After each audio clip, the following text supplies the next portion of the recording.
नमस्कार। आप देख रहे हैं प्राइम टीवी और मैं हूं आपके साथ अनन्या मिश्रा।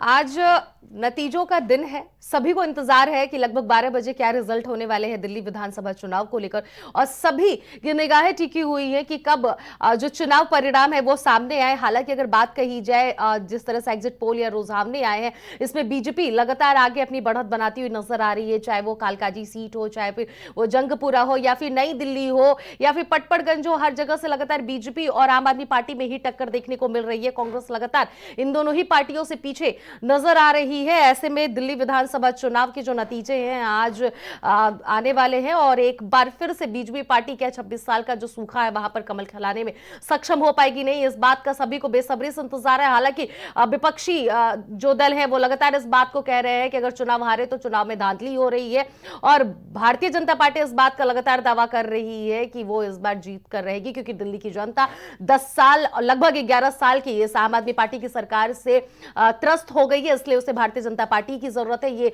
जनता की बोल है। अब देखना ये होगा कि इस बार भारतीय जनता पार्टी जीतती है या फिर आम आदमी पार्टी जीतती है। इसी पर आज हमारे साथ तमाम मेहमान भी जुड़ने वाले हैं चर्चा के लिए। बहरहाल हम आपको बताते चले कि जिस तरह से मिल्कीपुर चुनाव की अगर बात की जाए, जो आप विजुअल के माध्यम से देख सकते हैं कि अवधेश प्रसाद पूजा पाठ कर रहे हैं, और प्रधानमंत्री नरेंद्र मोदी की रैलियों की भी आप विजुअल देख रहे हैं। अवधेश प्रसाद की बात की जाए तो अवधेश प्रसाद लगातार मिल्कीपुर चुनाव को लेकर वे शुरू से, और अखिलेश यादव भी दावा कर चुके हैं कि चुनाव में धांधली हुई है। अब देखना यह होगा कि मिल्कीपुर का जो चुनाव परिणाम है वो क्या आता है, और दोनों ही जगहों पर सभी की निगाहें टिकी हुई हैं। जहां पर एक तरफ आतिशी कहती है कि दिल्ली की जनता गुंडागर्दी हटाएगी और एक शिक्षित और पढ़ी लिखी सरकार लाएगी, यानी कि आतिशी का शुरू से यह कहना था कि भारतीय जनता पार्टी एक गुंडागर्दी की सरकार है और आम आदमी पार्टी एक शिक्षित और पढ़ी लिखी सरकार है। तो इस तरह से लगातार हमारे साथ आप इस डिबेट को देख रहे हैं। जो रुझाने हैं वो भी लगातार सामने आ रहे हैं, और अब देखना यह होगा कि भारतीय जनता पार्टी जीतती है वहां से या फिर आम आदमी पार्टी जीतती है।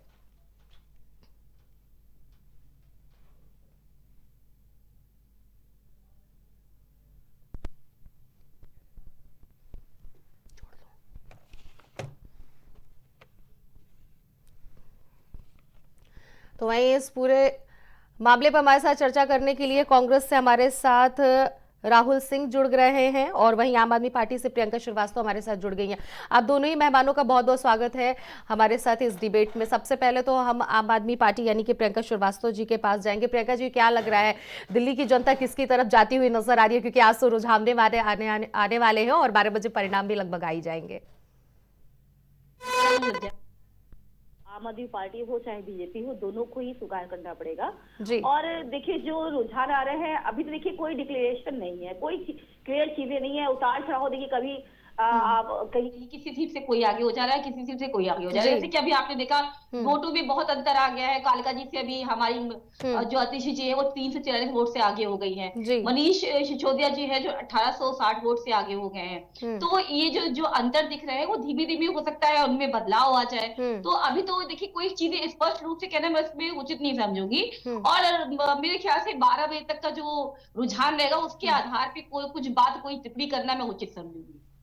तो आप अभी उचित नहीं समझ रही हैं, लेकिन लगातार बीजेपी लगातार वो आगे बढ़ी है। बहरहाल आप तो ये कह दिए कि 12 बजे ही हम इस बारे में बातचीत करेंगे। अब हम राहुल जी के पास जाएंगे। राहुल जी, कांग्रेस तो लगातार पीछे जाती हुई नजर आ रही है, और कांग्रेस लगातार जिस तरह से इस बार मेहनत की है वो मेहनत बहुत ही कम रंग लाता हुआ नजर आ रहा है।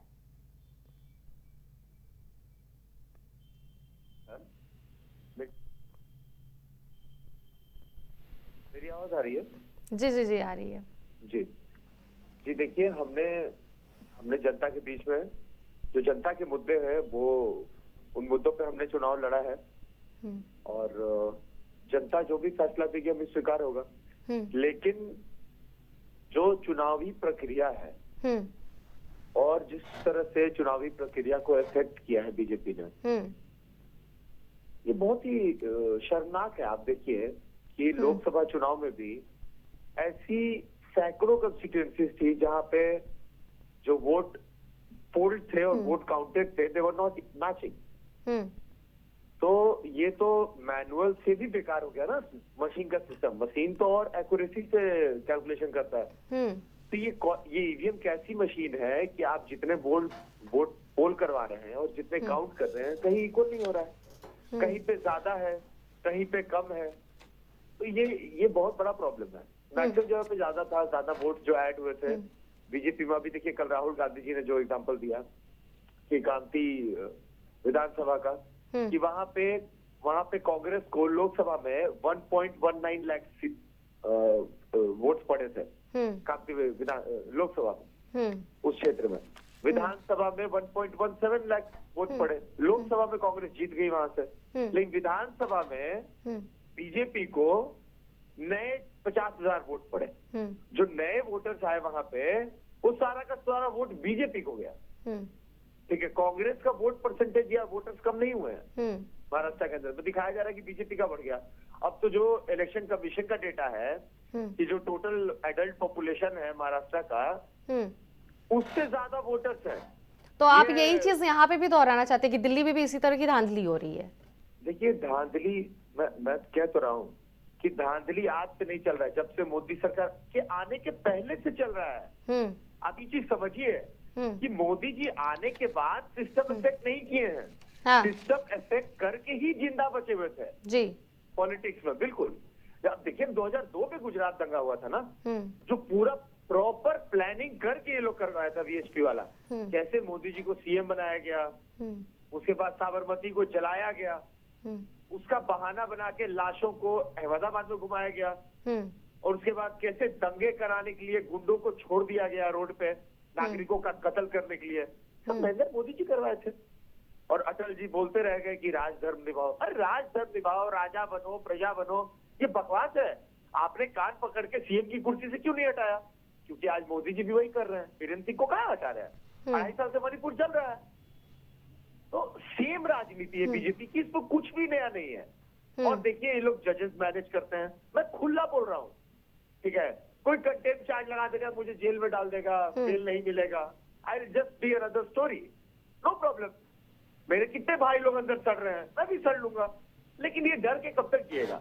सीबीआई जज का मर्डर करवा देता है कोई, और उस पर इंक्वायरी तक नहीं बैठती है, और हम नागरिक चुपचाप बैठ के देखते रहेंगे? बिल्कुल नहीं। हम सच बोलेंगे, कितना भी दबाया जाए, हार जीत चलेगा। आप जिस तरह से लगातार ये बात करें कि हम लोग सच बोलेंगे, चीजों को दबाई जा रही है, फिर उसके बावजूद भी जीरो पे लगातार आप लोगों के जो आंकड़े सामने, रुझाने सामने आ रहे हैं, एक भी सीट पे आप लोगों की बढ़त नहीं दिख रही है। इसके पीछे की क्या वजह रही? जनता तो सब कुछ जान रही है। आप लोग लगातार ये बात कहते हैं कि जनता सब जान रही है कि कौन सही है गलत है, फिर जनता ने क्यों आप लोगों का समर्थन नहीं किया? आम आदमी पार्टी और बीजेपी में लगातार टक्कर देखने को मिल रहा है। राहुल जी, ये मेरा सवाल है आपसे। यही देखिए, यही जनता का डर था कि सुप्रीम कोर्ट की जो सुप्रीम कोर्ट का फैसला था, उसकी अवहेलना करके उसके बाद संजय तूड़ साहब को हटा के और वहां पे बिठाया गया था इलेक्शन कमिश्नर राजीव कुमार को, है ना। तो ये तो सुप्रीम कोर्ट की अवहेलना करके उसके बाद कमिश्नर को बिठाया गया है। तो सोच लीजिए कि लोगों के असली मन से कितना डर था इन लोगों को। समझिए मेरी बात को। ये तो लोगों के सामने है कि अगर इन लोगों को निष्पक्ष इलेक्शन करवाने ही थे तो राजीव कुमार जी को चुनने के लिए सीजीआई भी बैठ सकते थे। सीजीआई प्रधानमंत्री और विपक्ष के नेता बैठते, लेकिन इन लोगों ने सीजीआई को भी हटा दिया कि जनता में ये मैसेज नहीं जाना चाहिए कि सीजीआई हमारे साथ है, इसलिए अपना ही आदमी से सिलेक्शन करवाए 2:1। ठीक, जी। ये तो इनके इलेक्शन कमिश्नर है, हमारी बात तो सुनते नहीं है। इलेक्शन कमिश्नर ने 700 करोड़ का इलीगल दारू, शराब, पैसे, कैश सब बरामद किए, लेकिन क्या कोई कार्रवाई हुई? क्या ट्रेस बैक किया क्या कि 700 करोड़ रुपए कौन इन्वेस्ट कर रहा था? लेकिन सुप्रीम कोर्ट ने इलेक्शन कमीशन को ये घोषित कर दिया है राहुल जी कि इलेक्शन कमीशन कहीं से कोई धांधली नहीं करता है, ईवीएम में कोई गड़बड़ी नहीं होती है, चुनाव आयोग भी गलत नहीं है। सुप्रीम कोर्ट के फैसले से भी बढ़ के अगर कुछ है तो फिर आप उसका भी जवाब दीजिए। नहीं, सुप्रीम कोर्ट का तो फैसला था कि इलेक्शन कमिश्नर को चुनने में प्रधानमंत्री बैठेंगे, विपक्ष का नेता बैठेगा और सीजीआई बैठेंगे। इस फैसले को किसने पलटा? बीजेपी ने पलटा। क्यों बीजेपी को नहीं निष्पक्ष चाहिए था? निष्पक्षता क्यों नहीं चाहिए था इलेक्शन कमिश्नर चुनने के लिए? क्योंकि बीजेपी को बेईमानी करना था। ये सिंपल सी बात है। लेकिन दूसरी बात है, हाँ बोलिए। लेकिन बीजेपी के साथ तो आपका गठबंधन कहा जा रहा है कि आप बीजेपी के बोल रहे हैं। अंदरूनी आप लोगों में कहीं ना कहीं राय और मशवरा हुआ है, ये आम आदमी पार्टी लगातार ये ब्लेम लगा रही है कि बीजेपी और कांग्रेस एक ही है।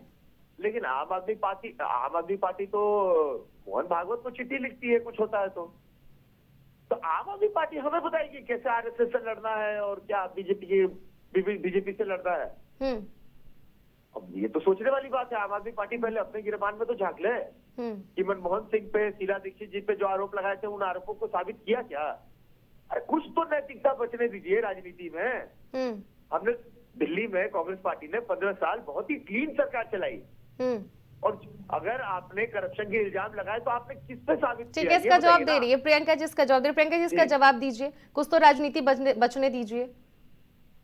देखिए, जैसे कि अभी भाई ने हमारे बोला कि शीला दीक्षित जी पे और जो आरोप लगाए गए थे, इन्होंने खुद एक्सेप्ट किया कि उनके राज में कांग्रेस जो थी भ्रष्टाचार कर रही थी। तो ये तो कहिए कि अरविंद केजरीवाल जी ने हो सकता है कि अपने कामों पे ध्यान देते हुए इस मुद्दे पे इतना वो कॉन्सेंट्रेट या कहते थे कि एक तरफा उन्होंने बात नहीं करी। लेकिन अब अगर आम आदमी पार्टी सत्ता में आती है तो कांग्रेस के इस मुद्दे को जरूर, मैं अरविंद केजरीवाल भाई से कहूंगी कि देखिए आप इनको जो है इस मुद्दे को जरूर उठाइए कि आखिर भ्रष्टाचार हुआ था तो उस पर कार्रवाई क्यों नहीं हुई। क्योंकि मेरे ख्याल से ये मांग करी गई है कांग्रेस की तरफ से, जिस तरह से हमारे भाई बोल रहे हैं कि इस पे बिल्कुल जांच क्यों नहीं करवाई। तो देखिए, भ्रष्टाचार तो हुआ था, आम आदमी पार्टी ने इस तरह की अलग अलग बातें ना करती है ना वो कभी उसने की है, उसने कुछ बिना सबूत के किसी बात को आज तक नहीं कहा है। आपको पता है भी कल की घटना, परसों की घटना है ये, जब चुनाव होने के बाद 73 फॉर्म भरा था, उसमें लगातार चुनाव आयोग से क्या बोलते हैं आम आदमी पार्टी कह रही थी कि इस फॉर्म को फिल करके मुझे फिलअप करके फॉर्म भर करके दीजिए। लेकिन उसका कोई भी कहते नहीं कि 73 फॉर्म पे उन्होंने बिल्कुल ध्यान दिया और उसके आंकड़े देर से दिए। उसमें क्या होता है कि हर एक बूथ में कितने मेल परसेंटेज है, कितने फीमेल परसेंटेज है, कितने टोटल वोटर्स हैं उनको देखा जाता है और कितने वोट पड़े हैं ये होता है। तो इसके आंकड़े देने में चुनाव आयोग ने देरी की। तो ये सब देखिए जो चीजें हैं ये कहीं ना कहीं संदिग्ध अवस्था लाती हैं चुनाव आयोग के ऊपर, एक प्रश्न खड़ा करती हैं। मैं आपको बता दूं कि आज आम आदमी पार्टी के आंकड़े जो भी हो, लेकिन अंत देखिएगा आरती जी बहुत अच्छा होने वाला है। और जो आप देख रही उतार चढ़ाव दिख रहा है, अभी मैंने देखा कि जो सामने उतार चढ़ाव दिख रहा है, इससे देख के मुझे लग रहा है कि ज्यादा अंदर 9 सीटें ज्यादा अंतर नहीं था। अभी देखिए पूरा 1.5-2 घंटे का समय बाकी है और देखिएगा मैं यही कहूंगी कि इनको बीजेपी को एक बुरी तरह से हार का सामना करना पड़ेगा और ये भी मुंह की खाने वाले हैं। और कांग्रेस के लिए क्या आपका जवाब होगा? कांग्रेस मैंने आपको बताया था कि इनके पर कार्रवाई की जाएगी, बिल्कुल देखा जाएगा। मैं इस चीज को जरूर मुद्दा उठाऊंगी, मैं बोलूंगी इस चीज को कि बिल्कुल शीला दीक्षित जी ने जो काम किया था उनके जो, अब तो शीला दीक्षित जी समय है ही नहीं, पहली बात तो जीवित नहीं है, तो इनके पीछे जितने और लोग थे उन पे कार्रवाई की जाए। और बिल्कुल कांग्रेस जिस तरह से बच के बैठी हुई है और मुंह साधे हुए है और जिसको जो बोलना होता है बोल देती है, तो ये बिल्कुल गलत है। मुझे लगता है कि कांग्रेस एक बहुत जो राजनीति करने का उसका स्तर है बिल्कुल नीचे गिरा हुआ दिख रहा है। अच्छा राहुल जी जवाब दीजिए, कांग्रेस की राजनीति करने की जो स्तर है बहुत ही गिरा हुआ है, जवाब दीजिए जल्दी से। देखिए मेरी बहन जो कह रही है कि राजनीति का स्तर कांग्रेस का गिर गया है, तो मैं तो कह रहा हूँ शीला जी, और इससे वोटिंग परसेंटेज पे बहुत फर्क पड़ा है। जी क्या कह रही हैं? मैं कह रही हूँ कि इस पे वोटिंग परसेंटेज पे देखिए आप असर देख रहे हैं, जनता तो सब समझती है ना आपका। अच्छा ओके जी, मैं वही कह रहा हूँ। लेकिन मैं यहाँ पे एक चीज बोला, आप दोनों ही पार्टियां लगातार पीछे जा रही है, कांग्रेस तो बहुत ही पीछे जा रही है लेकिन आम आदमी पार्टी भी पीछे जा रही है। इस पर क्या जवाब होगा? क्या इतना ज्यादा धांधली चुनाव आयोग ने कर दिया है कि जनता पूरी जो है भारतीय जनता पार्टी की तरफ ही गई है, या फिर इसके पीछे क्या वजह है? लगातार आप लोग आरोप तो ये लगा ही रहे हैं कि चुनाव आयोग धांधली कर रहा है, चुनाव आयोग कहीं ना कहीं गड़बड़ी कर रहा है, फिर आखिर इतना कैसे?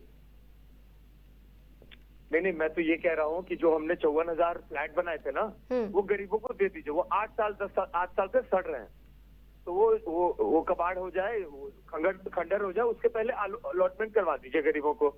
वो 54,000 फ्लैट बनवाए थे कांग्रेस ने, दिल्ली सरकार ने और केंद्र सरकार ने मिलकर बनवाया था जब शीला जी की गवर्नमेंट थी, तो उसको अलॉट करवा दीजिए। वो 8 साल से बीजेपी और आप लड़ रहे हैं आपस में कि अलॉट करवाएंगे तो किसको क्रेडिट जाएगा, क्योंकि कांग्रेस ने बनवाया था। उसको अलॉट करवा दीजिए। एक भी घर झुग्गी वालों के लिए बनवाया नहीं है केजरीवाल जी ने, एक भी घर, ठीक है। और केजरीवाल जी कह रहे थे कि मतलब कि दिल्ली को ऐसा सिटी बनाएंगे कि मतलब यहाँ पे अब देखिए ना, दिल्ली में एयर पॉल्यूशन का ये स्थिति है। हमने 30 वाटर प्यूरिफिकेशन के प्लांट्स लगाए थे, 30 का भट्टा बैठ गया है, एक नया नहीं बना है, एक नया नहीं बना है केजरीवाल जी की सरकार में। वाटर का इतना बड़ा प्रॉब्लम है, एयर पॉल्यूशन तो छोड़ दीजिए, छोटे छोटे बच्चे वहां पे पंप यूज करते हैं, स्टीरॉइड्स वाले पंप यूज करते हैं, ऐसे ऐसे प्रॉब्लम्स है लंग्स में। तो किसको नहीं पता दिल्ली की इस कंडीशन के बारे में? आपका क्या कंट्रीब्यूशन रहा है इस प्रॉब्लम को दूर करने के लिए? क्या आप बेटर सॉल्यूशंस लेके आ पाए हैं? नहीं। तो ये गर्व की राजनीति जो बीजेपी कर रही थी वही आप भी कर रहे हैं। आपके आंदोलन में आप जब आए तो आपके आंदोलन में कौन थे? रामदेव बाबा। सुप्रीम कोर्ट रोज उनको लताड़ लगाता है, पता नहीं सजा क्यों नहीं देता है, रोज डांटता है। सुप्रीम कोर्ट क्या डांटने के लिए बना हुआ है? सजा क्यों नहीं देता है? सारा दिन नियम का उल्लंघन करते रहते हैं रामदेव बाबा, फर्जी दवाई खिलाते हैं। तो उन्होंने तो देख लो ना, कोरोनिल बेच के उन्होंने करोड़ों रुपए कमा ले। भारत सरकार ने परमिशन दिया तब ना, सिंपल सी बात है। आज देखिए हर 30 दिन पे 30 से 32 दिन होता है कि आपको मोबाइल में 350 रुपए का रिचार्ज कराना पड़ता है। क्यों? क्योंकि 2 दिन में इनकमिंग बंद कर दे रहे हैं। तो कोई भी टेलीकम्युनिकेशन, कोई भी मिनिस्ट्री हमें नहीं बचा रही है। पॉलिसीज नहीं बनाए जा रहे हैं कि जनता को बचाया जा सके कंपनियों से। जनता को आउटसोर्स कर दिया गया कि जाओ लूटो इनको। तो कांग्रेस पार्टी की सरकार आती तो उस तरह से नहीं होता। आज 300 लाख करोड़ का होने वाला है। हम कह रहे 55 लाख का कर्जा 2013 में था भारत से, आज 6 गुना होने वाला है। इसके जिम्मेदार अकेले मोदी जी हैं। 70 साल में जो इतनी सरकारों ने नहीं किया, वो अकेले ही इन्होंने 6 गुना कर दिया। फिर भी मोदी जी जीतते आ रहे हैं, इसके पीछे क्या वजह है? यही तो मैं जानना चाहती हूँ आपसे लगातार राहुल जी। मोदी जी जीत जा रहे हैं, और मोदी जी के जीतने के पीछे क्या तंत्र लगा हुआ है ये हमने देखा है। ये कुछ छुपाने की बात नहीं है। ये वही गुजरात हाई कोर्ट थे, अहमदाबाद के हाई कोर्ट, ये वही थे जिन्होंने राहुल गांधी जी को 2 साल की सजा दे दी थी, याद होगा आपको। और ये वही हाई कोर्ट थे जिन्होंने मोदी जी को बार बार बरी किया, जिन्होंने फर्जी कमीशन बना के मोदी जी को बचाते रहे। अब उनके खिलाफ बोलने वाले ईमानदार आईपीएस लोग डबल उम्र कैद झेल रहे हैं। एक में अभी उनको लगता है लोअर कोर्ट बरी किया संजीव भट्ट को। तो यू सी कि क्या चल रहा है इस देश में। आप प्रेस वालों को, मीडिया वालों को डिसाइड करना है कि मनमोहन सिंह जी करप्ट है कि ये लोग करप्ट हैं। ये आप लोगों को डिसाइड करना है। सिर्फ मनमोहन जी को श्रद्धांजलि देने के दिन उनके बारे में अच्छा बात मत कीजिए, ठीक है। कांग्रेस को बदनाम करते करते इस देश के ईमानदार लोगों के साथ क्या किया जा रहा है ये भी देखिए। ईमानदार लोग, उमर खालिद जेल में सड़ रहा है, क्या किया उसने? अमित शाह होम मिनिस्टर बने हुए हैं, जज सीबीआई के जज मारे जाते हैं, उनका परिवार सदमे में, डर में, खौफ में बैठा हुआ है। आप तो पूरे भारतीय जनता पार्टी के जितने भी नेता हैं, सदस्य हैं, कार्यकर्ता हैं, उनकी बीते हुए अतीत को सामने ला रहे हैं। लेकिन यहाँ पे बात हो रही है दिल्ली चुनाव को लेकर, आखिर एक भी सीट क्यों नहीं आप लोग के हाथ लगा? कांग्रेस से मेरा यही सवाल है। आम आदमी तो फिर भी आगे पीछे उसका टक्कर देखने को मिल रहा है। जहां पर अगर बात कीजिए संदीप दीक्षित की, तो भी लगातार तमाम रैलियां गए, प्रियंका गांधी भी आई, राहुल गांधी भी, फिर भी जनता पर उन लोगों का प्रभाव क्यों नहीं पड़ा? देखिए, मुझे लगता है कि सवाल, देखिए आप जर्नलिस्ट है, मुझे लगता है कि आपको ये भी सवाल पूछने चाहिए। आज इलेक्शन है, ठीक है, हमारी पता नहीं काउंटिंग में हमारा बहुत अच्छा रिजल्ट नहीं आ रहा है। आपको ये पूछना चाहिए कि इलेक्शन कमीशन ने जब महाराष्ट्र चुनाव अभी तुरंत हुआ है, ठीक है, मैं कह रहा हूँ कि रिसेंटली इसी साल जब चुनाव में 1000 करोड़ रुपए के, मतलब 700 करोड़ तो मैं सिर्फ महाराष्ट्र का बता रहा हूँ, ठीक है।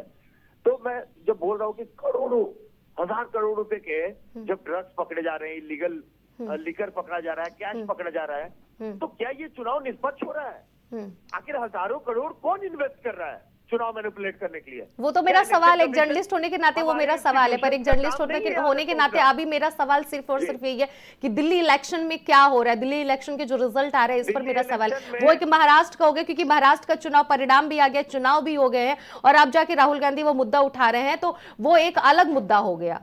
लेकिन अभी मुद्दा ये चल रहा है कि दिल्ली चुनाव में कौन जीत रहा है, कौन हार रहा है, किसकी सरकार आ रही है, ये मैं जानना चाहती हूँ। इसको लेकर लगातार मैं देख रही हूँ कि शून्य पर ही कांग्रेस पार्टी भी नजर आ रही है और अदर भी शून्य पर ही है। मैं कह रहा हूं कि अगर कोई दूसरी पार्टी होती ना सरकार में, जो केंद्र सरकार में बैठी हुई है, विपक्ष के इतना कोसने के बाद, इतना बार विपक्ष ने कहा कि ईवीएम से चुनाव नहीं करो, तुम बैलेट पेपर से करो, लेकिन ये लोग मानते नहीं है। तो ये पहला बात है, ये शंका होती है कि भैया ठीक ये है पैमान है। प्रियंका जी, अभी आप 30 पर थी, 30 से मैं देख रही हूँ कि जो रुझाने ये सामने आ रहे हैं। ठीक है राहुल जी। प्रियंका जी, आपसे सवाल है कि आम आदमी पार्टी अब 28 पर आकर रुक गई है। अभी 30 पर थी, अब 28 पर आ गई है। ये 30 से ऊपर जा ही नहीं रही है, 35-40 के लगभग आ ही नहीं रही है।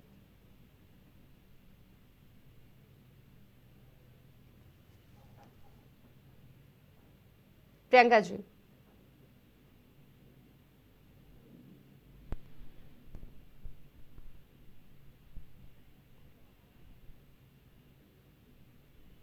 प्रियंका जी, मेरी आवाज जा रही है आपको? नहीं जा रही है प्रियंका जी के पास। ठीक है राहुल जी, ये बताइए किसकी सरकार बन रही है, क्योंकि आम आदमी पार्टी और भारतीय जनता पार्टी में ही हमें टक्कर देखने को मिल रहा है। आपको क्या लग रहा है कि क्या फिर भारतीय जनता पार्टी की सरकार बन रही है? नहीं, आप देखिए ना, मैं कह रहा हूँ कि ये सब संघ की सरकारें हैं। आम आदमी पार्टी जो एंटी करप्शन मूवमेंट था उससे निकल के आई ना। उसमें मैं बता तो रहा हूँ, कहाँ है रामदेव जी? भ्रष्टाचार में लिप्त सुप्रीम कोर्ट का सारा दिन डांट खाते रहते। कोई मतलब है क्या उनको महंगाई से, अब बेरोजगारी से? कैसे 2013 में तांडव कर रहे थे? ये तो साफ पता चलता है कि ये सब नकली लोग थे। इन्हें कोई मतलब नहीं करप्शन से। इन्हें सरकार गिराना था, गलत आरोप लगा के। जो कैग के रिपोर्ट थे, जिनको हवा में लहरा लहरा के केजरीवाल जी और अन्ना जी और ये लोग केंद्र सरकार पे, कांग्रेस यूपीए सरकार पे आरोप लगाते थे, वो सारे कैग रिपोर्ट झूठे थे। सुप्रीम कोर्ट ने 2017 में सब खारिज कर दिया। ये जबरदस्ती झूठे रिपोर्ट बनाए गए थे एस्टीमेट कि सरकार गिराया जा सके। ये मेरा नहीं, सुप्रीम कोर्ट ने कहा। लेकिन केजरीवाल जी, अन्ना जी, रामदेव बाबा, इस सबको जरा शर्म नहीं था कि माफी मांग सके कि हाँ, गलत रिपोर्ट को हवा में लहरा लहरा के कांग्रेस को बेइज्जत की है। ये बाद में भी जरा नैतिकता नहीं कि मनमोहन सिंह को कटघरे में खड़ा कर दिया इन लोगों ने, पंजाब कोर्ट ने। लेकिन जब कोर्ट ने सब कुछ क्लीन चिट दे दिया कि नहीं भैया ये सब कुछ भी नहीं हुआ था, आपके आरोप गलत है, कम से कम एक एथिक्स के नाते ही कम से कम माफी मांगना चाहिए था। कहना चाहिए था कि हाँ, हमने जो आरोप लगाया वो गलत निकला आप पे। उसके बाद भी मनमोहन सिंह जी को बोलते हैं। अभी प्रियंका जी कह रही थी कि मैं केजरीवाल भैया को फिर से कहूंगी। अरे क्या 8 साल से बैठे हुए हैं, अब शीला दीक्षित के मंत्रालय जो उस समय था उस पर अब जांच बैठाएंगे आप? बैठाइए, कीजिए। हम तो चाहते हैं कि अगर हमारी पार्टी का भी कोई करप्ट नेता है तो उसको सजा दीजिए। ठीक है प्रियंका जी, इसका जवाब देंगी। प्रियंका जी, क्या आवाज जा रही है आपको? प्रियंका जी, जवाब जल्दी से दीजिए। बनाने के लिए क्या किया है आपने? करप्ट लोगों को बचा के रखा है आपने। किस क्रिमिनल को सजा दिया बताइए? करप्शन के लिए हमारे देश में किसको सजा दिया आपने? यूपीए सरकार के या अपने पार्टी में से? 11 साल हो गए, एक जेपीसी नहीं बैठा कोई मुद्दा पे, एक joint parliamentary committee. Priyanka ji, आपकी आवाज नहीं आ रही है। ये सरकार चला रही है। हाँ, अभी आ रही है। कह रही हूँ कि देखिए, कांग्रेस का हाल वही है कि आपने एक भस्मासुर राक्षस का नाम सुना होगा कि वो नाचते नाचते अपने सर पे हाथ रख लेता है। तो कांग्रेस का देखिए, आपने लगातार बयान सुने होंगे, जिस तरह की वो बयान दे रही है कि कभी वो कह देती है कि पुअर लेडी जैसे बयान। आप ये खड़गे जी का बयान ले लीजिए। तो जो उन्होंने अभी उसके अयोध्या में जो प्रयागराज में जो दिया था कि गंगा में नहाने से भी मुक्ति, तो इनको मैं भस्मासुर की उपाधि देना चाहूंगी, क्योंकि ये अनर्गल बातें करते हैं और बिना सोचे समझे करते हैं। और आप राहुल गांधी जी तो पूरी दुनिया अवगत है, सभी लोग उनको जानते हैं कि वो किस तरह से जब देखते जैसे हवा चल रही होती है। राहुल जी बताइए, क्या कह रहे हैं? मुर्मू जी को राष्ट्रपति का पद दिया गया है क्या? पद का पावर दिया गया है क्या? वो खड़े होके भारत रत्न दे रही थी बेचारी। लेकिन देश के प्रथम नागरिक के खिलाफ आप इस तरह से नहीं बोल सकते हैं। ये कहीं किसी को अधिकार नहीं दिया गया है। भारत की अस्मिता होती है, कहीं भारत के बारे में सोचना चाहिए। जो 70 साल कांग्रेस जिसने राज किया है, वो एक बार भी इस मुद्दे के बारे में नहीं सोचते कि हम किसको बोल रहे हैं। बोलने से पहले भारत के प्रथम नागरिक के ऊपर उंगली उठाना, और पहली बात तो महिला, और दूसरा की सीनियर सिटीजन। उनको नए संसद के इनॉग्रेशन में नहीं बुलाया। क्यों नहीं बुलाया गया? फर्स्ट सिटीजन वो थी। मोदी जी घूम घूम के देखिए, अयोध्या के बारे में मैं ये कहूंगी कि देखिए, अयोध्या का जो सीन था आपने देखा, जिस घमंड से भाजपा, भारतीय जनता पार्टी जिस घमंड से वहां पे स्थापना कर रही थी, आयोजन कर रही थी, और वहां पे भी उसने छोटे वर्गों के लोगों के लिए बिल्कुल कोई, जैसे कहते नहीं कि आपने देखा कि आयोजन में हमेशा ये योगी आदित्यनाथ के कार्यक्रम में आपने देखा वहां पे भी गरीब जनता दब रही थी, उसको दर्शन नहीं मिल रहे थे, धक्का मुक्की का माहौल था। यहाँ तक अरुण गोविल जी जिन्होंने रामायण में रामचंद्र जी का किरदार निभाया, उन तक ने इसकी अवहेलना की थी कि यहाँ पे व्यवस्थाएं ठीक नहीं। तो मैं एक प्रश्नचिन्ह योगी आदित्यनाथ के कार्यक्रम की जो सूची होती है और जो व्यवस्था होती है, उनपे मैं बार बार उंगली उठाना चाहूंगी कि अभी आपने प्रयागराज पे भी देखा, तो मेरे ख्याल से योगी आदित्यनाथ का जो काम करने का ढंग है, जो व्यवस्थाएं वो करते हैं, वो पूर्णता नहीं करते, पूर्ण रूप से नहीं कर पाते हैं, उनके काम में हमेशा कोई ना कोई खन्ना हो जाती है। और भारतीय जनता पार्टी का जो घमंड है, आपने देखा कि वो तो उसने कहते हैं कॉन्फिडेंस में आ गई थी अयोध्या को लेकर के कि हम तो बिल्कुल जीतेंगे, हमने यहाँ पे राम मंदिर बना दिया है। तो देखिए कहीं ना कहीं ये जो घमंड था वो टूटा था। और क्यों टूटा था, वो उसके दो कारण हो सकते हैं। पहली बात तो उस समय पूरी तरह से वो राम मंदिर के आयोजन में भक्तिवश नहीं, आयोजन में जनता को रिझाने में व्यस्त थी। उसने उस समय वो चुनाव आयोग को उसने चुनाव पे इतना ध्यान नहीं दे पाई। तो वहां पे जो कहते हैं धांधलीबाजी भारतीय जनता पार्टी कर नहीं पाई थी, इसलिए वो बुरी तरह से हार गई थी चुनाव आयोग पे। ठीक है, ये बड़ी खबर आ रही है इस वक्त दिल्ली से। आपको बता दें कि जहां पर चुनाव आयोग का आंकड़ा जारी कर दिया गया है और दिल्ली विधानसभा चुनाव के जो आंकड़े हैं वो जारी हो गए। 62 सीटों का आंकड़ा हुआ है जारी। तो दिल्ली में विधानसभा चुनाव को लेकर 62 सीटों का आंकड़ा जारी चुनाव आयोग ने कर दिया। बीजेपी 39 सीट पर है, आम आदमी पार्टी 23 सीट से आगे है। तो यानी कि बीजेपी आम आदमी पार्टी से लगातार आगे चलती हुई आ रही है। चुनाव आयोग का यह आंकड़ा जारी हो गया है, जहां पर विधानसभा चुनाव को लेकर सभी की निगाहें टिकी हुई थी। उसका चुनाव आयोग ने आंकड़ा जारी कर दिया। 62 सीटों का यह आंकड़ा सामने आ गया है, जहां पर 39 सीटों पर भारतीय जनता पार्टी आगे नजर आ रही है। तो ये बड़ी खबर है दिल्ली विधानसभा चुनाव को लेकर। रुझानों में भाजपा को लगातार बढ़त मिल रही है। ढोल नगाड़े और ताश लेकर लगातार भारतीय जनता पार्टी जश्न मनाती हुई नजर आ रही है। अभी से हालांकि परिणाम 12 बजे आएंगे, लेकिन अभी से भारतीय जनता पार्टी जश्न मना रही है। भाजपा कार्यकर्ता में खुशी की लहर देखने को मिल रही है। आप देख सकते हैं किस तरह से भारतीय जनता पार्टी के कार्यकर्ता खुशी मना रहे हैं। ढोल नगाड़ों के साथ मनाया जा रहा है ये जश्न।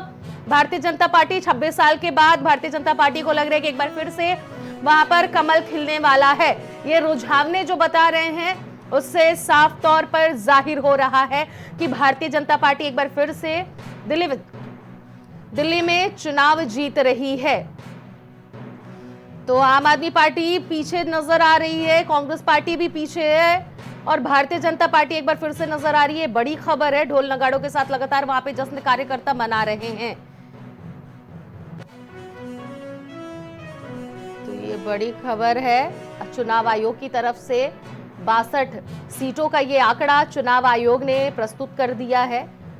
भारतीय जनता पार्टी 39 सीट से आगे है। रुझाने लगातार आ रहे हैं, आगे पीछे हो रहे हैं, लेकिन आम आदमी पार्टी हमेशा भारतीय जनता पार्टी से पीछे ही नजर आ रही है। ओवरऑल सीटों पे भारतीय जनता पार्टी आगे है, आम आदमी पार्टी पीछे नजर आ रही है, कांग्रेस पार्टी भी पीछे है। दिल्ली विधानसभा चुनाव को लेकर ये आंकड़े सामने आ गए हैं। वहीं मिल्कीपुर चुनाव को लेकर इस वक्त बड़ी खबर आ रही है। 8वें राउंड की गिनती पूरी हो गई है। मिल्कीपुर विधानसभा चुनाव का भी आज ही परिणाम आने वाला है। 8वें राउंड में भाजपा को मिली है बड़ी बढ़त। तो 8वें राउंड में भी भारतीय जनता पार्टी मिल्कीपुर चुनाव में भी जहां पर जो परिणाम सामने आने वाले हैं उसमें आगे नजर आ रही है। चंद्रभान पासवान 22,122 वोटों से आगे नजर आ रहे हैं। अजीत प्रसाद पीछे नजर आ रहे हैं। समाजवादी पार्टी के प्रत्याशी मिल्कीपुर में 8वें राउंड की गिनती पूरी हो गई है। चंद्रभान पासवान लगातार आगे बढ़त बनाए हुए हैं, यानी कि भारतीय जनता पार्टी एक बार फिर से मिल्कीपुर में चुनाव जीत रही है। अवधेश प्रसाद के बेटे हार का सामना उन्हें करना पड़ रहा है। हालांकि अभी ये रुझाने हैं, 12 बजे लगभग ये सारी बातें क्लियर हो जाएंगी कि भारतीय जनता पार्टी दिल्ली और मिल्कीपुर में जीत रही है या फिर हार रही है। लेकिन दोनों ही जगहों से लगातार भारतीय जनता पार्टी आगे नजर आ रही है। भारतीय जनता पार्टी के चंद्रभान पासवान प्रत्याशी आगे नजर आ रहे हैं। 8वें राउंड की भी गिनती पूरी हो गई है। तो मिल्कीपुर में भी भारतीय जनता पार्टी और समाजवादी पार्टी में आन बान शान की ये लड़ाई थी मिल्कीपुर चुनाव को लेकर, जिसका परिणाम सामने आ रहा है। वही दिल्ली विधानसभा चुनाव से इस वक्त बड़ी खबर सामने आ रही है।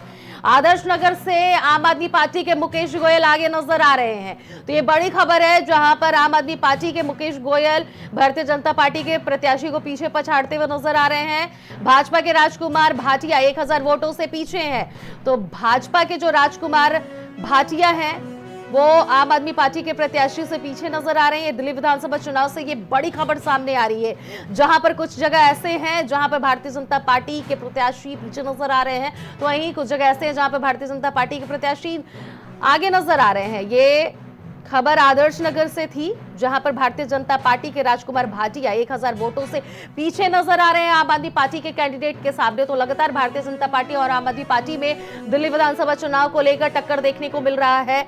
समय इस वक्त जो हो रहे हैं उसके आंकड़े जो सामने आ रहे हैं, लगभग 12 बजे तक समय क्लियर हो जाएगा। वहीं नई दिल्ली से अरविंद केजरीवाल चल रहे हैं पीछे। तो ये बड़ी खबर है, जो नई दिल्ली के पूर्व सीएम है, नई दिल्ली से वो कैंडिडेट थे जहां पर पीछे वो नजर आ रहे हैं। जगनपुर से मनीष सिसोदिया पीछे नजर आ रहे हैं। तो आम आदमी पार्टी के डिप्टी सीएम और सीएम दोनों ही पीछे नजर आ रहे हैं। जो पूर्व डिप्टी सीएम और मुख्यमंत्री थे पीछे नजर आ रहे हैं। ओखला से अमानतुल्लाह, वहीं कालकाजी से आतिशी मारलेना पीछे नजर आ रही है। तो ये बड़ी खबर है, जहां पर मौजूदा समय की जो मुख्यमंत्री आतिशी हैं वो भी पीछे नजर आ रही है। कालकाजी सीट से विदोड़ी लगातार आगे चल रहे हैं। नई दिल्ली से अरविंद केजरीवाल पीछे चल रहे हैं। तो ये बड़ी खबर है दिल्ली के लिए। विधानसभा चुनाव में जो नतीजे सामने आ रहे हैं, आम आदमी पार्टी कहीं ना कहीं पीछे नजर आ रही है। ओखला से अमानतुल्लाह खान पीछे चल रहे हैं। तो ये दिल्ली के ओखला से बड़ी खबर है, जहां पर अमानतुल्लाह पीछे चल रहे हैं। कालकाजी सीट से आतिशी मारलेना जो मौजूदा मुख्यमंत्री हैं वो भी पीछे चल रही हैं। तो इसका मतलब साफ है कि भारतीय जनता पार्टी के कैंडिडेट यानी कि रमेश बिधूड़ी आतिशी से आगे चल रहे हैं। नई दिल्ली से अरविंद केजरीवाल भी पीछे चल रहे हैं। तो ये साफ तौर पर आंकड़े सामने आ रहे हैं चुनाव आयोग की तरफ से, जहां पर भारतीय जनता पार्टी दिल्ली के विधानसभा चुनाव में लगातार आगे बढ़ती हुई नजर आ रही है।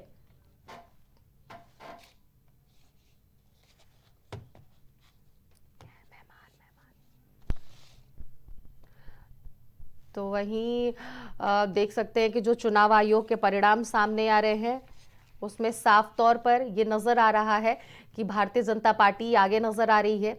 वहीं मिल्कीपुर का जो आप नतीजे देख रहे हैं, मिल्कीपुर के वहां पर अयोध्या से चंद्रभान पासवान आगे नजर आ रहे हैं। आप तस्वीरों के माध्यम से ये देख सकते हैं स्क्रीन पर किस तरह से अजीत प्रसाद पीछे नजर आ रहे हैं। तो मिल्कीपुर से चंद्रभान पासवान आगे नजर आ रहे हैं। वही भारतीय जनता पार्टी दिल्ली हो या फिर मिल्कीपुर हो, दोनों जगह से अभी आगे की बढ़त बनाई हुई है। बहरहाल ये 12 बजे पूरी तरह से क्लियर हो जाएगा कि क्या परिणाम सामने आ रहे हैं, लेकिन सभी की निगाहें 12 बजे की तरफ ही केंद्रित है कि 12 बजे क्या परिणाम आ रहे हैं, चाहे वो फिर मिल्कीपुर उपचुनाव हो या फिर दिल्ली का विधानसभा चुनाव हो। हमारे साथ मेहमान जुड़ गए, फिर से चर्चा में हम आगे बढ़ेंगे।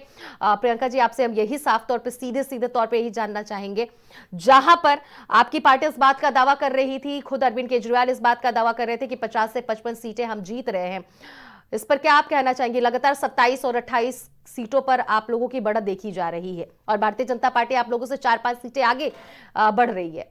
प्रियंका जी। तो लगातार आम आदमी पार्टी संपर्क में बनी हुई मीडिया की और इस चीज को बता रही है फर्स्ट डे से, जब से इलेक्शन स्टार्ट हुए थे, कि बीजेपी का प्रहार जो था वो आम आदमी पार्टी के प्रति जिस तरह से था, ऐसा मेरे ख्याल से किसी चुनाव में नहीं हुआ है। जिस तरह से उन्होंने हमारे पर वार किए हैं, वो वार तो कहते नहीं कि मेरे ख्याल से आज तक जितने चुनाव हुए हैं उनमें आप सारे चुनावों को ले लीजिए, लेकिन ये साम दाम दंड भेद जितना ये कर सकते थे इन्होंने किया है। और मैं अभी भी ये कहूंगी ये फेयर इलेक्शन नहीं है। ये फेयर इलेक्शन इसलिए नहीं है क्योंकि चुनाव आयोग कहीं ना कहीं हर बात पे मुंह बना हुआ था। इस चीज को हम लोगों ने बार बार कहा है और उस पर कोई भी क्या बोलते किसी तरह की कोई कार्रवाई नहीं हुई है। हम लोगों ने पुलिस में जाके कंप्लेन करी, पुलिस भी वहां पे देखिए कहीं ना कहीं बीजेपी से मिली हुई थी। तो देखिए जो आज जो परिणाम आए हैं इसके लिए मैं कहीं ना कहीं कहूंगी कि वहां पे कार्रवाई नहीं की जा रही थी और जनता को भटलाने की कोशिश कर रहे थे बीजेपी और चुनाव आयोग को। मैं दोनों को कहूंगी ये बिल्कुल भी फेयर इलेक्शन नहीं है। और अगर जनता ने जिस तरह से परिणाम, मुझे अभी तो मैं नहीं कह सकती कि हार जीत क्या है, क्या इसका परिणाम तो अभी देखिए आया नहीं है। मैं अभी उसको वेट करूंगी और देखूंगी, हो सकता है अंत तक कई बार देखिए चुनाव उलट फेर हुए हैं और काउंटिंग में अंत में देखिए जीत हो ही जाती है। तो मैं ये कहूंगी कि हो सकता है कि 12 बजे तक, अभी मैं इसमें कोई टिप्पणी नहीं करूंगी। तो देखिए, अगर जनता ने बीजेपी को चुना है या बीजेपी को वो लाना चाहती है, तो देखिए जनता अभी इनके इरादों को उत्तर प्रदेश में बैठी हूँ समझ नहीं पा रही है। जिन गरीब लोगों को भटला करके या जिन गरीब लोगों को पैसा दे करके इन्होंने वोट खरीदने का काम किया होगा, तो वो जनता ने अपने पैर पे कुल्हाड़ी मारी है। और ये देखिएगा कि इसका परिणाम बहुत जल्द दिल्ली में, अगर ये आते हैं तो, नहीं आते हो तो मैं भी इस चीज पे टिप्पणी नहीं कर रही हूँ कि आते हैं कि नहीं आते, अगर आते हैं तो इसका परिणाम दिल्ली की जनता को बात से भी भुगतना पड़ेगा। जो बुलडोजर उत्तर प्रदेश में जिस तरह से मुसलमानों पे चला है, वो बुलडोजर दिल्ली में बहुत जल्द उसकी कार्रवाई होगी। मैं इसमें यही टिप्पणी करूंगी। और ये जितना भी खेल है वो कहीं ना कहीं देखिए वोट को खरीद फरोश का है। हम लोग बार बार कहते 3,000 रुपए देकर के वोट खरीदे जा रहे हैं। हम लोग बार बार कह रहे थे कि लोगों को वहां पे जाकर के डराया धमकाया जा रहा है, लोगों को पैसे बांटे जा रहे हैं, लोगों को तो फिर आपकी पार्टी की तरफ से जवाब, आपकी पार्टी की तरफ से जवाब क्या मिला है? रुझान आ रहे हैं और जो वोटिंग परसेंटेज, जो लोगों के कहते नहीं है कि वो काटे गए थे आधार कार्ड, क्या बोलते हैं, voter I card, sorry voter I card काटे गए थे, तो वो सब जितना काटे गए तो उसका फर्क दिखाई पड़ रहा है, साफ फर्क दिखाई पड़ रहा है चुनाव में। तो अगर जिस तरह से आप जो अभी पैसों का जिक्र किए हैं 15-15 करोड़, जिस तरह से आप ही के पार्टी के जो संयोजक है अरविंद केजरीवाल, उन्होंने भी साफ तौर पर से कहा था कि आपकी पार्टी के कुछ ऐसे सदस्य हैं जिनको भारतीय जनता पार्टी 15-15 करोड़ रुपए देकर ऑफर दे रही है। फिर जब आप लोगों से एसीबी की जब अधिकारी जब गए आप लोगों से बातचीत की, तो फिर जवाब क्यों नहीं मिला आम आदमी पार्टी की तरफ से? पूरी बात बताना चाहूंगी। देखिए, इसमें एक संदीप दीक्षित का, देखिए पहली बात तो हमारी पार्टी के अरविंद केजरीवाल जी ने ये कहा कि 15-15 करोड़ देकर के हमारी पार्टी के विधायकों को खरीदा जा रहा है। तो उसमें क्या हुआ कि जैसे देखिए जनता के समक्ष अपनी बातों को रखना हमारा काम है। देखिए कोई भी काम, कोई भी मुद्दा होगा, पार्टियों का काम ही होता है कि जनता के सामने समक्ष रखेंगे। इसमें हमारे मुकेश जी थे, उन्होंने आज तक से कॉल करके इस बात को बोला और कहा भी, लेकिन अब वो क्या वहां पे बात क्या हो रही है कि एंटी करप्शन ब्यूरो डायरेक्ट जाके खड़ा होता है। अरे हम जाएंगे आपके पास तो आप हमारे पास ही। उसके बाद हमारे संजय सिंह जी गए थे एप्लीकेशन लेकर के वहां पे बैठे, बल्कि ये सब नौटंकी बाहर चल रही थी। जब हम कंप्लेन लेकर अपनी गए हैं तो आप वहां पे हमारी कार्रवाई करिए, बाहर दिखाने का क्या मतलब है? इसमें एक संदीप दीक्षित जी का बयान आया था कि आखिर विधायक जो हैं, ये विधायक जो खड़े सोच रहे हैं, कल तक निर्णय आ जाएगा इनका, विधायकों को तो पता हमारे नहीं। साथ भारतीय जनता पार्टी के सैम सलोनी जी भी हमारे साथ इस डिबेट में जुड़ गए। बहुत बहुत स्वागत है सैम सलोनी जी आपका। हेलो, ठीक है, आप अपनी बात को पूरा करिए प्रियंका जी।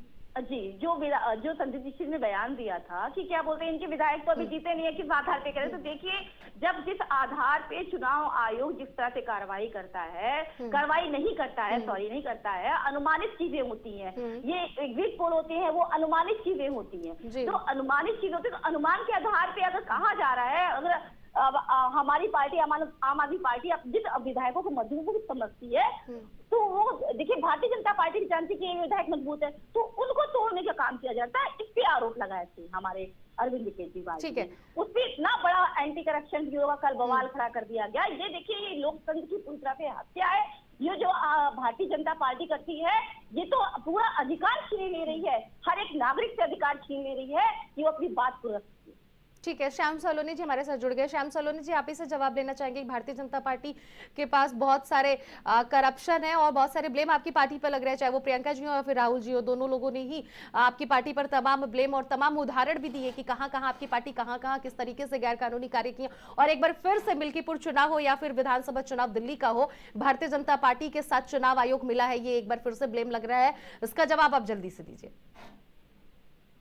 अनन्या जी नमस्कार, आप सभी को एकादशी की शुभकामनाएं। देखिए अनन्या जी, ये आरोप विपक्ष का हताशा भरा हुआ एक कदम है। भारतीय जनता पार्टी को भारत की जनता ने पूरी मजबूती के साथ अपनाया हुआ है, क्योंकि भारतीय जनता पार्टी के जो कार्य हैं वो जनहितैषी कार्य हैं और जनहितैषी कार्यों की वजह से ही आज पूरे देश में भारतीय जनता पार्टी की सरकार हर प्रदेश में बनती जा रही है। अभी 4 दिन पहले अपने एक प्रचार में, अपनी आम सभा में दिल्ली में माननीय प्रधानमंत्री जी ने कहा भी था कि दिल्ली वालों, आप मेरे को एक अवसर और दो, मैंने पूरा देश की सेवा कर रहा हूँ, हर राज्य की मैंने सेवा की है, लेकिन दिल्ली का मौका नहीं मिला है। और उनकी अपील को दिल्ली की जनता ने स्वीकार किया है और स्पष्ट बहुमत दिल्ली में मिल रहा है। अब चूंकि हम लोग जनता के बीच में रहते हैं, जनता को अपना परिवार मानते हैं, तो इसलिए जितने भी विपक्ष के लोग हैं, लेकिन इनकी आप लोग तो धांधली करके चुनाव सिस्टम जीत रहे हैं, ये ब्लेम लग रहा है आपकी पार्टी पे। नहीं, ये ब्लेम देखिए, अब जो व्यक्ति चुनाव हार रहा है, जिस व्यक्ति का अंतिम समय चल रहा है, तो वो तो ब्लेम लगाएगा, कुछ भी करेगा, उस पर हम कोई प्रतिक्रिया नहीं देंगे। बस इतना उनको सजेशन दे सकते हैं, अगर वो माने तो, कि जनता के बीच में जाएं, अच्छी बातें करें, जनता के दुख दर्द की व्यवस्था करें, उसको देखें कि कहाँ उनको परेशानी है, उस पर बात करें। केवल हिंदू मुस्लिमीकरण करके, हिंदुओं के बुक करके, बहरूपे के रूप बना करके, कभी जनेऊ धारण करके, ये जनता सब समझदार है, सब रूप को पहचानती है। और प्रधानमंत्री जी की बार बार आलोचना करके, अपने देश में विदेश में जाकर के भारत की आलोचना, आप प्रधानमंत्री की आलोचना कर लीजिए, हमें कोई आपत्ति नहीं है, लेकिन आप तो देश की आलोचना करते हो विदेश में जाकर के, तो ये जनता इस अपमान को बर्दाश्त नहीं करेगी। ये इसी का कारण है कि आज ये लोग चुनाव हार रहे हैं और जगह जगह से चुनाव हार रहे हैं। जनता के मैंडेट को भी ये स्वीकार नहीं कर रहे हैं। इससे बड़ी विडंबना क्या हो गया बताइए? जिस जनता के लिए पार्टियां बनी है, जिस जनता की सेवा के लिए बनी है। जिनो को लेके कुछ ये कह रहे थे, मैं समझ नहीं पाया, क्या बोल रहे थे भैया? जिनो से कुछ प्रॉब्लम है क्या आपको? क्या जिनो से कुछ दिक्कत है क्या? बोल रहे थे जिनो के बारे में कुछ कहना चाह रहे थे, पूरा बोले नहीं, क्या हो गया जिनो का? कौन गिनो भाई साहब, हम समझ नहीं पा रहे आपकी भाषा। आप ही कह रहे थे अभी अपने वक्तव्य में जिनेऊ, कहाँ से जिनेऊ आ गया? जिनेऊ से कोई दिक्कत है क्या आपको? जनेऊ मुझे पता है, मैं भी हिंदू हूँ, जिनेऊ पता है सर। तो आपको कोई दिक्कत है क्या जिनेऊ से? जो दिखावटी जनेऊ पहनते हो, दिखावा आप नहीं सर, आप उस जनेऊ का सम्मान करना सीखो। आप हम हिंदुओं को सर्टिफिकेट देने वाले कौन होते हैं? भारतीय जनता पार्टी, RSS, आपको कौन दिया कि हमको सर्टिफिकेट दे? हम जिनेऊ आप हिंदू हैं, आप हिंदू हैं, आपको ये नहीं मालूम जनेऊ कपड़े के ऊपर नहीं पहना जाता है? सर बीजेपी आपको नहीं मालूम है बात? ना बने, पहली बात। आप कहते हो आप हिंदू हो, राम मंदिर आपको शर्म आनी चाहिए। करवा दिया, कपड़ों के ऊपर, वस्त्र के ऊपर जनेऊ धारण किया जाता है कभी? राष्ट्रपति जी को बुलाया नहीं जाता, ये क्या मनुवाद? अरे जनेऊ क्या वस्त्र के ऊपर धारण किया जाता है क्या?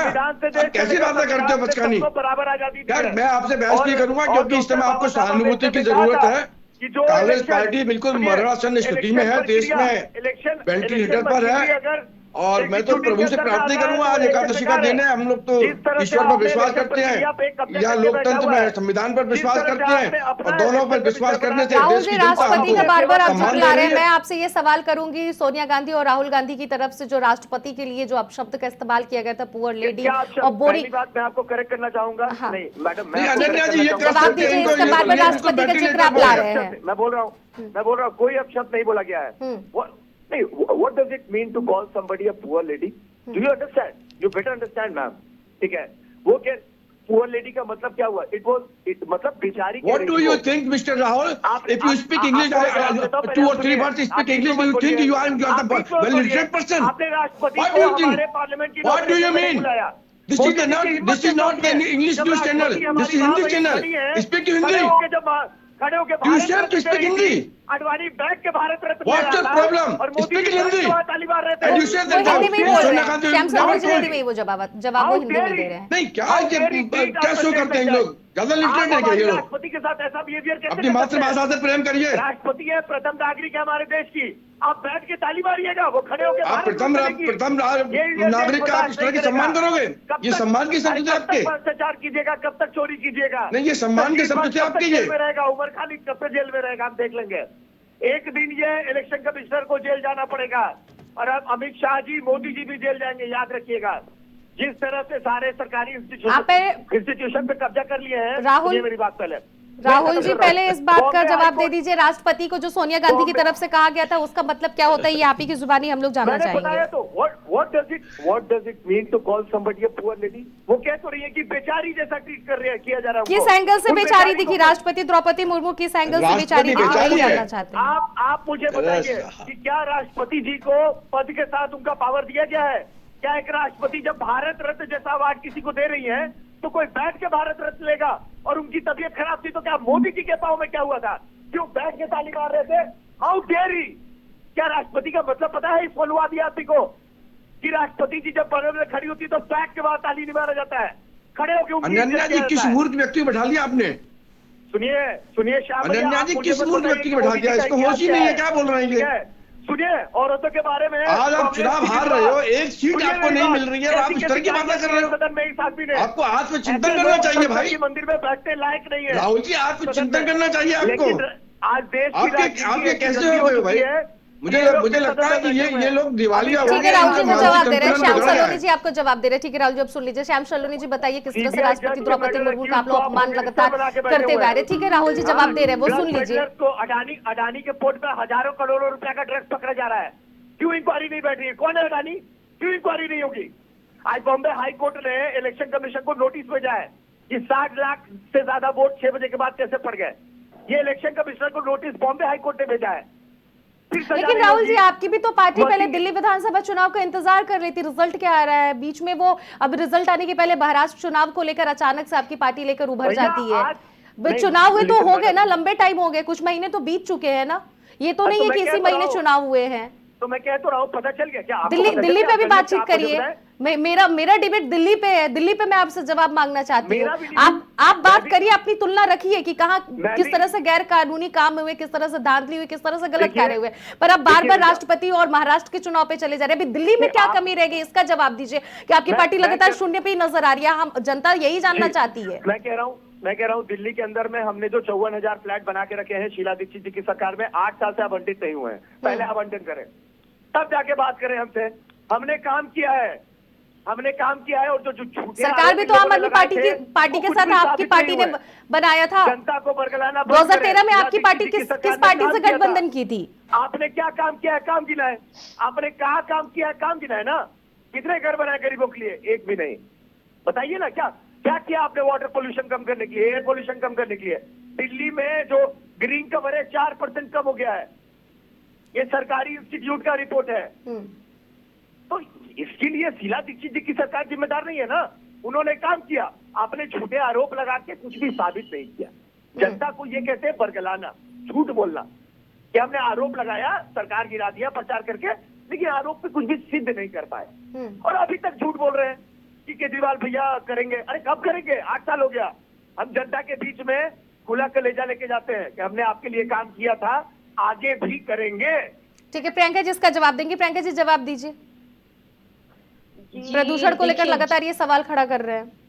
देखिए सवाल पहले भी बहुत हुए। देखिए हम लोगों ने इस बात को बोला है कि जो दिल्ली का प्रदूषण है वो पंजाब आप ले लीजिए, आप हरियाणा नोएडा ले लीजिए, उत्तर प्रदेश ले लीजिए, मतलब इस चारों तरफ से पराली जलती है और चारों तरफ से प्रदूषण इकट्ठा होता है। तो उसमें सिर्फ जो है दिल्ली, जब अगल बगल के क्षेत्रों से देखिए हवा जो होती है वो चारों तरफ एटमॉस्फेयर में होती है। तो ये प्रश्न बार बार उठ चुका है, मैं इसका जवाब बार बार दे चुकी हूँ कि ये नोएडा से भी आता है, ये आप अगल बगल के जो राज्य हैं उनसे भी आता है, लेकिन वो राज्य जब तक हमारा सहयोग नहीं करेंगे, क्या दिल्ली उतने एरिया को क्या बोलते हैं वो कवर अप कर लेगी? उनके राज्यों को सहयोग देना चाहिए। इस पे केंद्र सरकार बिल्कुल ध्यान नहीं देती है। वो जो अलग राज्य के लोग हैं वो लोग ध्यान नहीं देते हैं। तो बताइए दिल्ली सरकार अकेले क्या करेगी? कितने प्लांट लगाएगी? जितने भी प्लांट लगाएगी वो सारे फेल हो जाएंगे। तो इसी आधार पे देखिए जो वहाँ का पोल्यूशन है वो नियंत्रण नहीं हो पाता है। ठीक है, अब श्याम सलोनी जी हमें जवाब देंगे। श्याम सलोनी जी, आपकी पार्टी क्या सरकार बनाने जा रही है? 26 साल का सूखा क्या फिर से खिलने वाला है? वहाँ पे कमल अभी से ढोल नगाड़े और ताश बजने के धुन सुनाई दे रहे हैं दिल्ली से, लगातार विजुअल्स के माध्यम से हम लोग देख सकते हैं। इस पर क्या जवाब होगा आपका? अनन्या जी देखिए, लगभग 33 सीटों से हम आगे हैं। अभी रुझानों में हम लोगों को 41 सीटों पर बढ़त मिल रही है और ये 41 सीटों पर बढ़त मिलने का मतलब है कि भारतीय जनता पार्टी को लगभग स्पष्ट बहुमत दिल्ली की जनता ने दिया है, दे रही है। जो समय जा रहा है तब से मैं समझता हूँ 2 घंटे के अंदर, 1.5 घंटे के अंदर के बाद ये स्पष्ट हो जाएगा कि हमको कितनी सीटों से बढ़त मिली है। ऐसा तो और ये भी क्लियर है कि लगभग हम पूर्ण बहुमत की सरकार बना रहे हैं। मेरी दिल्ली की जनता को शुभकामनाएं, बधाई, आप सभी को बधाई, मेरे पैनलिस्ट मित्रों को बधाई। और इनको एक सजेशन है कि आगे आप संघर्ष करिए, जनता के मुख्य मुद्दों पर आइए, ये फालतू की विषयों पर अपना समय बर्बाद ना करिए। आपको राजनीति करनी है तो स्वच्छ मन से, अच्छे मन से आप राजनीति करिए। प्रधानमंत्री जी की आप बार बार गलतियां निकालोगे तो देश की जनता, प्रधानमंत्री जी उनकी रीढ़ की हड्डी है, देश की जनता ने प्रधानमंत्री जी को अपना चुना है, मसीहा माना है, अपना आका माना है, अपना हमदम माना है। और प्रधानमंत्री जी ने भी 144 करोड़ भारतीयों को अपना परिवारजन कहा है, और जैसा कहा है वैसे उस पर खरे उतरे हैं। आप उनका कार्यकाल देख लीजिए। अनन्या जी 11 वर्ष हो गए प्रधानमंत्री जी को, प्रधानमंत्री बने हुए आदरणीय मोदी जी को, एक भी मंत्री का आयोजन को दुगना कर दिया जाता है, पुष्प वर्षा कर दी जाती है। इसको परिवार नहीं कहते हैं जी। जो पहले बीजेपी और आप मिलकर आवंटित करें, पहले एलजी और आप सरकार, चलिए आप तो पहले सरकार बनाइए, कौन सरकार बनाएगा, उसको आवंटन कीजिए। 10 साल से सड़ रहे हैं, कांग्रेस ने बनाए थे 2013 के पहले शीला दीक्षित जी की सरकार में, जिसके बारे में झूठ बोल के आपने सरकार गिराया। तो कम से कम वो घर दे दीजिए। अनन्या जी, गरीब पब्लिक से दुश्मनी मत अनन्या जी, निकालिए। दो दिन में दिल्ली में मुख्यमंत्री भारतीय जनता पार्टी के जो भी बनेंगे, उसके बाद में एक विशेष वहाँ पर चिकित्सालय की व्यवस्था की जाएगी, जो जिससे भी मानसिक संतुलन बिगड़ा हुआ है हमारे इन मित्रों का, आम आदमी पार्टी का, कांग्रेस पार्टी का और समाजवादी पार्टी, जिस तरह से इनका मानसिक संतुलन बिगड़ गया है, उनका इलाज भी कराया जाएगा। और इनको बहुत मुफ्त का कराने की इच्छा है, इनका फ्री में इलाज होगा, मानसिक संतुलन ठीक किया जाएगा, क्योंकि ये भी हमारे मित्र हैं, परिवार के लोग हैं, तो हमने चाहते कि मानसिक संतुलन बिगड़ जाए। राहुल जी सुन लीजिए, उनकी भी बात सुन लीजिए, लगातार आप कंटिन्यू बोल रहे हैं, आप उनकी भी बात सुन लीजिए, वो क्या कह रहे हैं, उसके बाद आप जवाब दे दीजिए। मुझे जो ये सरकार में बैठे, ये मुझे वो इसलिए बोल रहे हैं कि उनका मानसिक संतुलन बिगड़ गया है, और इस स्थिति में हम समझ सकते हैं, जब व्यक्ति के पास कुछ नहीं रहता है तो वो कपड़े फाड़ता है, गालियां देता है, और ये स्थिति है कांग्रेस पार्टी का, आम आदमी पार्टी का भी यही स्थिति रहेगी। अभी ये चुनाव आयोग, एक इनके साथी ने चुनाव आयोग पर टिप्पणी डाला है। ठीक है राहुल जी, अब शांत हो जाइए। डालेंगे तो इनसे सवाल कीजिए, सरकार में बैठ के सारे इंस्टीट्यूशंस के ठेकेदार कैसे, वो सबसे पहले कह रहे हैं कि अगर भारतीय जनता पार्टी की सरकार दिल्ली में बन गई तो सबसे पहले वो हॉस्पिटल बनाएंगे और ऐसे लोग जिनका मानसिक संतुलन बेकार है उसका इलाज कराएंगे। आंकड़े तो बता नहीं पा रहे, ये क्या हॉस्पिटल बनाएंगे? वो सीधे तौर पे ये कह रहे हैं कि भारतीय जनता पार्टी की सरकार बनी तो आम आदमी पार्टी और कांग्रेस पार्टी के जितने भी लोग हैं जिनका मानसिक संतुलन बेकार हो गया उनका इलाज कराएंगे। आप इस बात का जवाब नहीं दे रहे, वो लगातार बोल रहे हैं, आप जवाब दीजिए जल्दी से इस बात का। ये जनता को धमकी देंगे आप कि जो विरोध करेगा उसका आप इलाज करेंगे? ये जनता धमकी सुन रही है। हमने कहा धमकी दी है भैया? धमकी आप दे रहे हो कि आप चुनाव आयोग को धमकी दे रहे हो, आप चुनाव आयोग को अपने अंडर प्रेशर में लेना चाहते हो। ठीक है, चलिए ठीक है, आप सभी मेहमानों का जुड़ने के लिए बहुत बहुत शुक्रिया। इस डिबेट में तमाम अपडेट आप लोगों ने अपनी तरफ से साझा किया, तो जिस तरह से आपने देखा और सुना कि हमारे साथ जितने भी मेहमान जुड़े हुए थे, साफ तौर पर उनका यही कहना है कि अपनी अपनी पार्टी की वो बातें रख रहे हैं, जनता में किस तरह से उनका एक वर्चस्व कायम है, और लगातार भारतीय जनता पार्टी इस बात का दावा कर रही है कि भारतीय जनता पार्टी की सरकार दिल्ली में एक बार फिर से बनने जा रही है। जो साल 1993 में बनी थी और 98 तक ही चली थी, उस सरकार को एक बार फिर से 2025 में कायम करना है। और मिल्कीपुर चुनाव के भी परिणाम आज ही आने वाले हैं। दोनों ही जगहों पर लोगों की निगाहें केंद्रित है कि कौन सी पार्टी जीत रही है, कहां पर। हालांकि दोनों जगह से भारतीय जनता पार्टी अपनी बढ़त बनाई हुई है। वहीं इस वक्त बड़ी खबर सामने आ रही है दिल्ली से, जहां पर छठे राउंड की गिनती पूरी हो गई है। दिल्ली से छठे राउंड की गिनती पूरी हो गई है और नई दिल्ली से केजरीवाल 300 वोट से पीछे लगातार चलते हुए जा रहे हैं।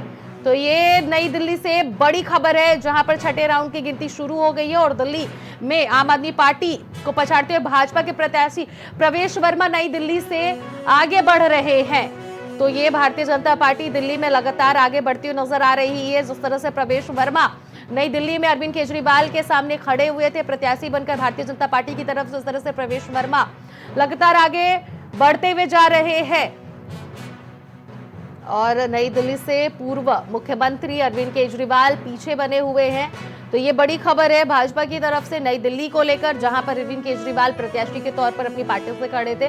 वहीं दूसरी तरफ भारतीय जनता पार्टी प्रवेश वर्मा को अपना प्रत्याशी वहां से घोषित की थी। लगातार भारतीय जनता पार्टी ज्यादातर सीटों पर आगे बढ़ती हुई नजर आ रही है, चाहे वो दिल्ली विधानसभा चुनाव या फिर मिल्कीपुर का विधानसभा चुनाव हो। तो ये बड़ी खबर है दिल्ली से।